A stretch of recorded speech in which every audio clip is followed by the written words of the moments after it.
Hello guys, என் பேர் ஹரிகிருஷ்ணன். நான் வந்து ஹெச்கே vlogs வந்து சேனல் ரன் பண்ணிகிட்ருக்கேன். உங்களுக்கு வந்து நான் ஃபஸ்ட் டைம் வந்து ரிவ்யூ நான் உங்களுக்கு தரலான் இருக்கேன். ஃபஸ்ட் டைம் சேனல் ஸ்டார்ட் பண்ணி 2 இயர்ஸ் 3 இயர்ஸ் ஆகிடுச்சு.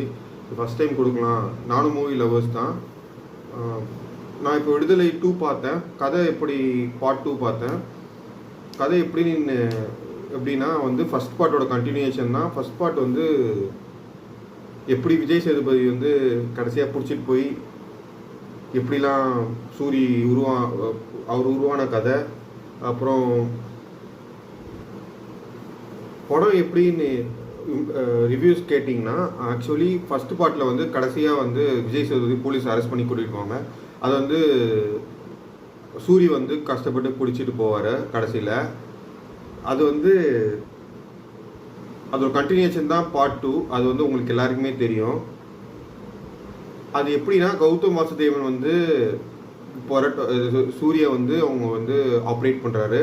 அவர் வந்து கொண்டு போய் பிடிச்சிடுறாங்க. செகண்ட் பார்ட்டில் எப்படி ஆரம்பிக்குதுன்னா, ஒரு பண்ணை ஆளுங்க வந்து அந்த விஜய் சேதுபதியோட ஆட்களை வந்து அடிமை செய்கிறாங்க. ஏன்னா அவங்க ஊர் மக்கள் வந்து விஜய் சேதுபதிக்கு வந்து அங்கே சப்போர்ட் பண்ணுறதுனால அந்த எப்படி அவர் வந்து உருவாகினார், அவர் வந்து ஏன் வந்து இவங்களுக்கு வந்து அவர் வந்து எப்படி வந்து இவருக்கு தொடர்பாகிறாங்க, எப்படி அவங்க வந்து சப்போர்ட் பண்ணுறாங்க, என்னெல்லாம் நடக்குது, என்னெல்லாம் அவங்க வந்து நடக்குது. அதுக்கப்புறம் அதுதான் வந்து பார்ட் 2ல் வந்து அழகாக சொல்லியிருக்காரு வெற்றிமாறன் வந்து நான் மிகப்பெரிய ஃபேன். அவரோட படத்தை எல்லாமே நான் விடாமல் தேட்டரில் பார்ப்பேன். இது வந்து செகண்ட் பார்ட் வந்து எப்படி போகுதுன்னா, ஃபஸ்ட் ஹாஃபில் வந்து ஒரு சின்ன பையன் வந்து இவருக்கு வந்து இவர் இருக்கிற ஊரில் வந்து இருக்கான். அவன் வந்து தப்பிச்சிடுறான். உங்கள் போலீஸ்கிட்ட அந்த ஊரில் தப்பிச்சிட்டு திரும்ப வந்து விஜய் சேதுபதிக்கு வந்து மீட் பண்ணலான்னு அவன் லவர் அவனும் வந்து போய் மீட் பண்ணுறாங்க. நடுவில் வந்து பிரச்சனை ஆகி கொன்னுடுறாங்க. அது வந்து நல்லா ஒரு ஃபைட் சீனு நல்லா போகுது ஃபஸ்ட் ஹாஃபில். அப்போ வந்து விஜய் சேதுபதி காப்பாற்றுறாங்க. அது வந்து பண்ணையார் வந்து எப்படி வந்து அவங்க அடிமை செய்கிறாங்க, அவனை வந்து மெயின் ஆளே வந்து அவர் வந்து கொன்னுடுறாரு விஜய் சேதுபதி. இந்த இன்சிடெண்ட்னால அவன் கண்ணு முன்னாடியே வந்து அந்த பையனை வந்து கொண்டுடுறாங்க. அதுக்கப்புறம் படம் எப்படி போச்சுன்னா,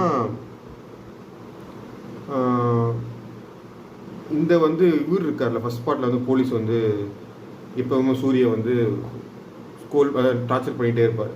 அவர் வந்து ஆக்சுவலி ஒரு நெகட்டிவ் கேரக்டராக வந்து இந்த படத்தில் காட்டிடுறாங்க. எப்படின்னா, அவரே வந்து போலீஸை சுடுற மாதிரி அந்த ஃபஸ்ட் பார்ட்டில் ஒரு போலீஸ் சுட்டுறாரு. செகண்ட் ஹாஃப்லேயும் அதே மாதிரி 2-3 போலீஸ் சுட்டுறதுனால சூரிக்கு தெரிய வருது செகண்ட் ஹாஃபில். அதை வந்து இவங்க அந்த விஜய் சேதுபதி வந்து கடைசியாக வந்து கண்டுபிடிச்சி சொல்லிடுறாரு. அது எந்த டைம் அப்படின்னு கேட்டிங்கன்னா, செகண்டு விடுதலை, அதான் அந்த படத்தோட செகண்ட் ஹாஃபில் வந்து அவன் வந்து பிடிச்சிட்டு போகும்போது தப்பிச்சிடுறான் விஜய் சேதுபதி தப்பிச்சிடுறாரு. அதுக்கப்புறம் அதை வந்து திரும்பவும் வந்து இவங்க வந்து போய் அவரை பிடிச்சிட்டு திரும்பவும் கைது செஞ்சுட்டு போகலாம் அப்படின்னு திரும்பவும் வந்து இன்னும் கொஞ்சம் ஸ்பெஷல் ஸ்குவாட்லாம் வந்து அந்த சென்ட்ரல் ஆஃபீஸர் ஒருத்தர் இருப்பார்ல, அவர்கிட்ட வந்து கேட்குறாங்க. அப்போ என்ன பண்ணுறாரு, ஃபஸ்ட் ஹாஃபில் வந்து கௌதம் வாசுதேவன் சாரோட ஒரு கவுன்சிலிங் நடத்தும் போது 4 பேர் இருப்பாங்க. அதில் வந்து ஒருத்தரை வந்து செலக்ட் பண்ணிடுறாங்க. அது வந்து ஹெட்டாக போட்டு அவரை கடத்திட்டு போயிடுறாங்க. அவங்க வந்து ஹெட்டாக போட்டுடுறாங்க. அவங்க வந்து எல்லோரும் ஸ்பெஷல் ஃபோர்ஸ் போட்டு அவர் பிடிக்க போகிறாங்க. அப்போ அந்த டைமில் வந்து இவர் வந்து அந்த ஆஃபீஸர் எப்போ டார்ச்சர் பண்ணால் அந்த ஆஃபீஸர் வந்து கண்டுபிடிச்சி சொல்லிடுறாரு சூரிய. அதனால் வந்து அவங்ககிட்ட கன்னை வாங்கிடுறாங்க. அதுக்கப்புறம் கஷ்டப்பட்டு பிடிச்சிட்டு நடுவில் வச்சு சுட்டுடுறாங்க விஜய் சேதுபதியை. அதுக்கப்புறம் நடுவில் வந்து இவர் வந்து சூரிக்கு வந்து இது ஒன்றுமே சுத்தமாக பிடிக்கல. ஏன்னா அவர் நல்லாவதும் செய்கிறாரு, நாயகன் படம் மாதிரி கெட்டதும் செய்கிறாருனால இவர் ரொம்ப அந்த கேரக்டர் பிடிச்சனால சூரி வந்து என்ன பண்ணிடுறாரு, நடுவுலேயே வந்து காரை நிறுத்திட்டு அவர் சுட்டுட்டு அவங்க டெட் பாடி வந்து தூக்கிட்டு போகும்போது நடுவுலேயே நிறுத்திட்டு இவர் வந்து இறங்கிட்டு போயிடுறாரு. இவரே சொல்கிறாரு, அவங்க அம்மாட்ட சொல்கிற மாதிரி ஃப்ளாஷ்பேக்கை வந்து முடிக்கிறாரு. அவர் வந்து நான் திரும்பவும் வருவேன், வரலனாலும் இந்த லெட்டரு உங்களுக்கு வந்து வரும். அப்போ நீங்கள் நான் வரலன்னா நீங்கள் வந்து என்ன பையனாக இன்னொரு பையனாக நினச்சி வந்து நீங்கள் வாழ்ந்துட்டு இறந்துருங்கன்னு சொல்லிடுறாரு. அது வந்து நல்லா இருந்தது. அப்புறம் டைட்டில் கார்டு வெற்றிமாறன் டைரக்ஷன் போட்டுடுறாங்க. இதுதான் செம்மையாக இருந்தது. நடுவில் வந்து இவர் வந்து ஒரு கூட்டாளி மாதிரி கேகேன்னு ஒருத்தர் இருக்கார். அவர் சொல்கிற கொள்கையும் இவரும் பின்பற்றுறாரு. அதுக்கப்புறம் என்ன ஆகுது, அவரையும் கொண்டுடுறாங்க ரைஸ் மில்லில். அது வந்து அதுவும் நல்லா இருந்தது செகண்ட் ஹாஃபில்.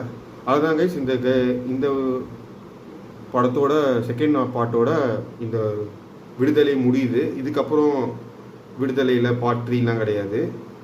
அதுதான் கைஸ், இதை வந்து நான் என் சப்ஸ்கிரைபருக்கு ஃபஸ்ட் டைமாக நான் வந்து ஒரு சிம்பிளாக ஒரு ரிவ்யூ வந்து உங்களுக்கு தரேன். கண்டிப்பாக படம் வந்து உங்களுக்கு படம் லவர்ஸ் படம் வந்து தேட்டர் தான் பார்ப்பீங்க, இல்லைனா படம் வந்து உங்கள் தமிழ் படம் வந்து நல்லா விரும்பி பார்க்குறீங்க, கண்டிப்பாக அந்த video first part and second part பாருங்கள். ரெண்டுமே வந்து நல்ல ஒரு கதை அம்சமோட சிறப்பாக முடிச்சிருக்காங்க. இது மாதிரி நான் பார்ட் 1 பார்ட் 2 பார்த்ததே கிடையாது. எல்லாம் ஒரு புக்கு மாதிரி வந்து கதையை வந்து ஆரம்பித்து முடிக்கிறாங்க. அதுதான் கைஸ், இந்த வீடியோ பார்க்க மறக்காம லைக் பண்ணுங்கள், ஷேர் பண்ணுங்கள், கமெண்ட் பண்ணுங்கள், பக்கத்துக்கு பெல் ஐக்கன் ப்ரெஸ் பண்ணுங்கள். நீங்கள் படம் பார்த்துருந்தீங்கன்னா பிடிச்சிருந்தீங்கன்னா என்னென்ன சீன்லாம் பிடிச்சிருந்துன்னு சொல்லி கமெண்ட் பண்ணுங்கள். Until then, bye from HK Vlogs. We'll see you in the next video. Bye bye.